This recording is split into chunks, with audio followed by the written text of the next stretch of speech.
જય શ્રી કૃષ્ણ મિત્રો। તો આજના વિડીયોમાં આપણે હોળાષ્ટકમાં શું કરવું અને શું ન કરવું તે વિશે જાણીશું। તો ચાલો શરૂ કરીએ આજનો વિડીયો। પહેલાં આપણે જાણીશું હોળાષ્ટકમાં શું કરવું જોઈએ। હોળાષ્ટકમાં પૂજા અને જપ અને તપનું મહત્વ છે।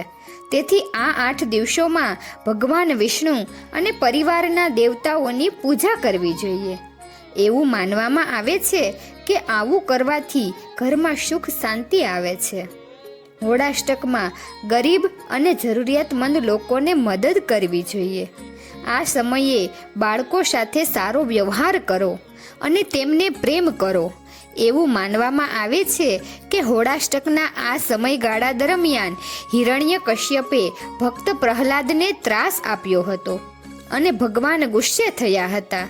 તેથી આ સમયગાળા દરમિયાન આપણે બાળકોને હેરાન ન કરવા જોઈએ।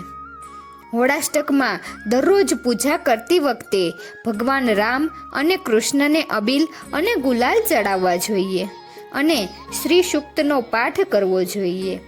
હોળાષ્ટક દરમિયાન દરરોજ ભગવાન શિવની પૂજા કરવી જોઈએ અને મહામૃત્યુંજય મંત્રનો જાપ કરવો જોઈએ। એવું માનવામાં આવે છે કે તેનાથી દરેક પ્રકારની આફત ટળી જાય છે।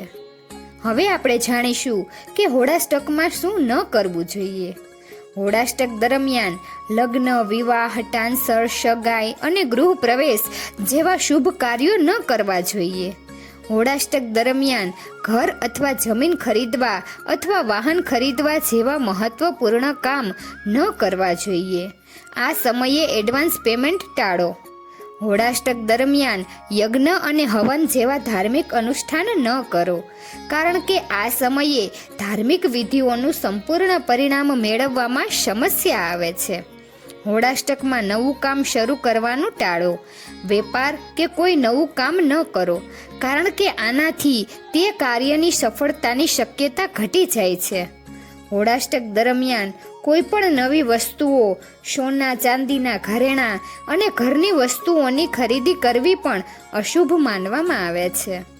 તો મિત્રો, તમારું શું કહેવું છે આ વિષય પર જરૂરથી કમેન્ટ કરજો।